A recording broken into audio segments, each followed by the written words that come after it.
Judging by the fact that you've clicked on this video, I'm gonna go out and guess that you're a car enthusiast, or at least semi-interested in cars in some form or another.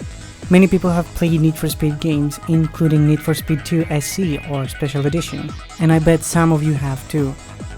Need for Speed games always had some interesting and well-loved cars, and Need for Speed 2 is no stranger to that, including some of the most beloved hypercars and even concept cars of the 90s, such as the Ferrari F50, Ford GT90, and one of my personal favorites, the Jaguar XJ220.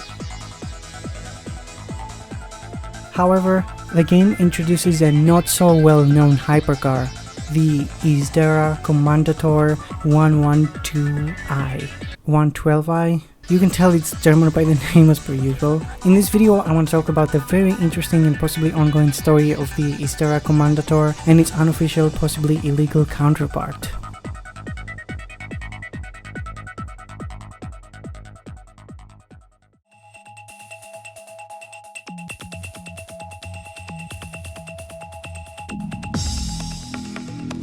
Isdera as a company has a very interesting history from its conception to its current state. It stands for Engineering Company for Styling, Design and Racing, in German of course, and it was founded by Eberhard Schulz. I hope I'm pronouncing that right, and now it's a privately run stock company. Eberhard Schulz originally got a job as a designer at Porsche by driving his garage-built Irator GTE to a job interview, showing off his expertise to get the job. I think that's such a baller move. He was a designer at Porsche for a while, and eventually he ended up working for B&B, and together with the founder of B&B, Rainer Böchmann, in 1978, they created the Mercedes CW311, one of the most streamlined, exotic and fastest cars of its era. The car did bear the Mercedes logo at first, but eventually it was repurposed and changed into the Isdera Imperator into the Isdera Imperator 108i. It had a strikingly modern design, cool indoors. It made use of a series of powerful Mercedes M117 V8 engines throughout its model years, which could comfortably propel the car up to 300 km per hour or 190 miles per hour if you're American. This was also their first car to include the periscope mirror on the roof of the vehicle.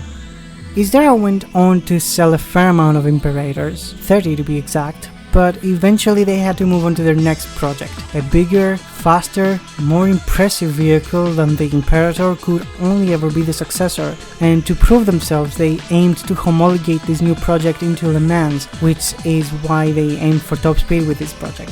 Within 6 years, Isdera had accumulated financial backing from various places, including some Japanese investors, and had created one of the most obscure and gorgeous unicorns of a hypercar, the Isdera Commendatore 112i. The name is derived from the Italian word commendatore, and it's named in honor of Enzo Ferrari. The car was a step up in every possible way. It now boasted a Mercedes M120 V12 engine, making a total of an alleged 402 horsepower and a 0 to 60 time of 4 seconds, a whole second off from the Imperator.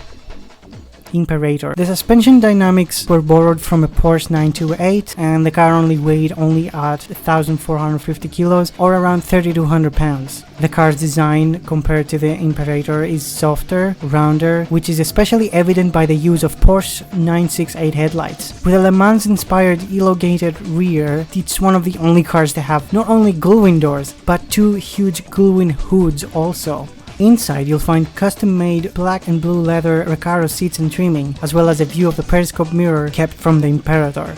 When it was unveiled in 1993, it was truly a unique spectacle. It is rumored to have costed over 4 million euros to develop this car, but they only managed to build one working car and a second subframe before Isdera went bankrupt.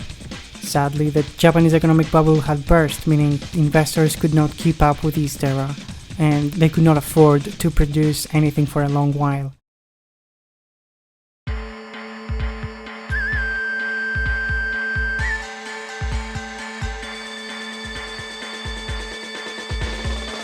In 1999, the car was sold to a Swiss businessman based in Denmark, who later rebadged the car into a Mercedes, installed conventional mirrors to the car for registration purposes, resprayed it silver, and replaced the beautiful golden BBS original rims with these aluminum 5-spoke Mercedes rims and called it the Silver Arrow C112i and registered the vehicle in Switzerland.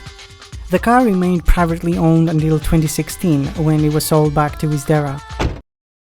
Isdera had gone bankrupt and was inactive for some time, but it was eventually purchased and brought back to life, and now in proud ownership of the Silver Arrow again. They dove straight back to work on the car unsurprisingly, rebadged it as an Isdera, brought back the BBS wheels, resprayed it in its original soft light blue silver, and brought back the periscope mirror too. Ooh, mirrors. The car was auctioned and sold at RM Sotheby's, I don't know how to pronounce that, sorry, in Paris in February of 2021 for 1.1 million euros in its original 1993 form, which is how the car stands today as far as we know of.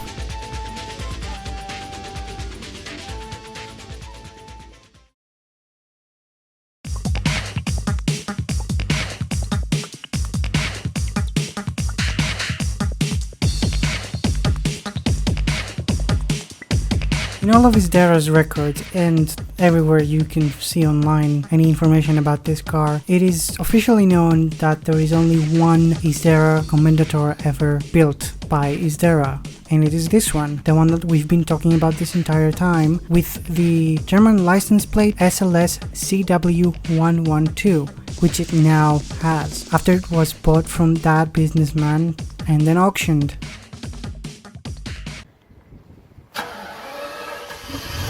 So what's this one then? Huh? The interior is beige grey and different? Since when did this car have side exhausts? So obviously something's up here. There's some videos and pictures going about on the internet you can find by scouring hard of this white Commendatore. We went over some differences from the original one, but let's thoroughly list them out. First of all, the car is white, a color never before seen on any original Commendatore. The car sports Isdera branded BBS wheels, which look to be the same model but are silver instead of gold. The car has different, more modern round taillights, a unique rear grille with no plate cut out in the middle, and a different long license plate area beneath instead of rear exhausts. The car has side exhausts.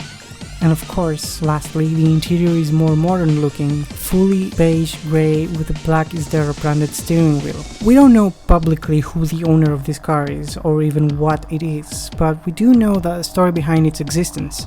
Over on secretclassics.com there lies an article about this car done in 2019, which includes a rather ominous open letter from Eberhard Schulz himself describing the situation, which is this. The aforementioned second subframe that was finished before Isdera originally went bankrupt first became a hanging decorative piece in one of Isdera's garages, but eventually a huge Isdera enthusiast and past customer approached Eberhard with an interesting offer. He wanted to buy it and build the car by himself in his double garage. Eberhard was enthusiastic about the prospect of there being a second Isdera Commendatore built, even after the bankruptcy of his company, and became involved in the project. He provided the original panel molds as well as the partially finished subframe and some other tools that were in the production of the original Commendatore to the enthusiast, as well as some guidance on building it. However, in the coming years, Eberhard and the customer, who is never named by the way to this day as far as we know, started having some quarrels about certain improvements and other directions that the customer building the car wanted to embrace. And eventually, Eberhard backed out of the project and unrecognized it officially. That of course did not stop the customer from finishing the car, and once it was done, Eberhard offered to help jointly communicate, as he says, the car into an official Isdera and then legalize it for the road. We don't know exactly what jointly communicate means here, but I figure it means to fix the car back to what Isdera would have wanted it to be like and then sell it to him in some sort of logical offer, of course, since he built the car. He unsurprisingly didn't bite and found his own way of legalizing the car. He took the VIN off of an older Isdera Imperator he owned, put it on the subframe of the car, and officially legalized it in Germany as a rebuilt antique Imperator. This is fully against what Isdera management proposed nor wanted, and the ending of Eberhard's open letter concludes as such. The car ESUK112 has never been built by Isdera, nor is a restoration of an Imperator 108i as the vehicle license plate may indicate. The management of Isdera and myself take all necessary and available steps that this vehicle gets off the road. There is, and unfortunately will be, only one Commendatore 112i. I sincerely hope that this matter is solved soon and that such tempting with the legacy of Isdera is stopped by the authorities quickly. The existence of this white Commendatore perplexes me. I don't even know what to call it because legally, officially, or in any form, it's a project car that is not an Isdera, but it's 90% an Isdera. It's such an illegal existence and I'm here for it. I love the Isdera and I wish more of them were produced, and it is a gorgeous machine, but this Isdera should not have been done this way. I wish the second imposter Isdera was done right, as most of us do wish, and evidently Eberhard himself. This is one of the most interesting and unique stories of any car I've ever come across, I think. I love everything about this. The car, the company, the inception of the company, the founder, to the cars they fabricated, to the overall story of the imposter Commendatore counterpart. I wish to see or drive either of these someday. Thank you for watching my video, and thank you so much for the support that you've shown me in the previous obscure car video that I made, and I really hope I get to make more videos. I love the support you've given me. It's motivated me so much to keep making videos, so thank you for that.